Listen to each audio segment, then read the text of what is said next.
the most important thing that we can witness here in Rwanda is an extremely committed leadership. And under leadership, I mean leadership from the top to the grassroots level. So at each and every step of not only the administration but also the organization of this country, you will find committed leaders.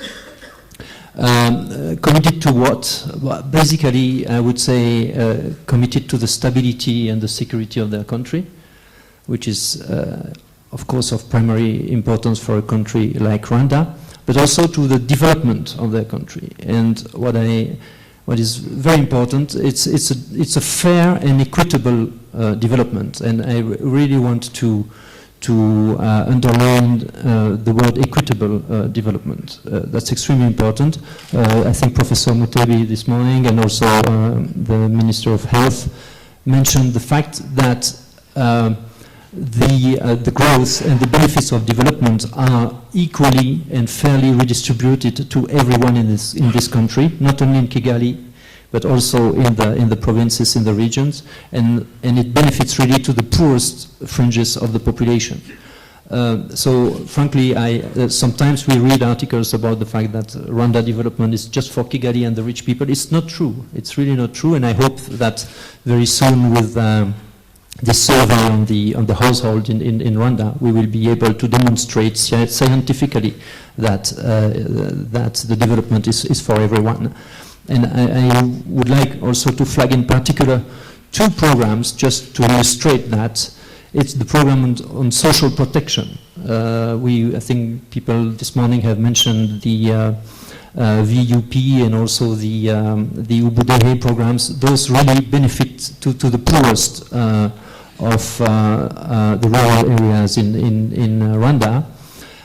Also the mutuelle de santé, the health community, is really an incredibly well-functioning system which gives access to everyone to a health cover. So we have committed people, we have committed leadership in front of us to dialogue with, but we have also accountable people. It was already said yesterday. I think it's very important. They are accountable vis-à-vis their own people, being through the executive chain of command or before the parliament or before the auditor general. So they have accounts to show to their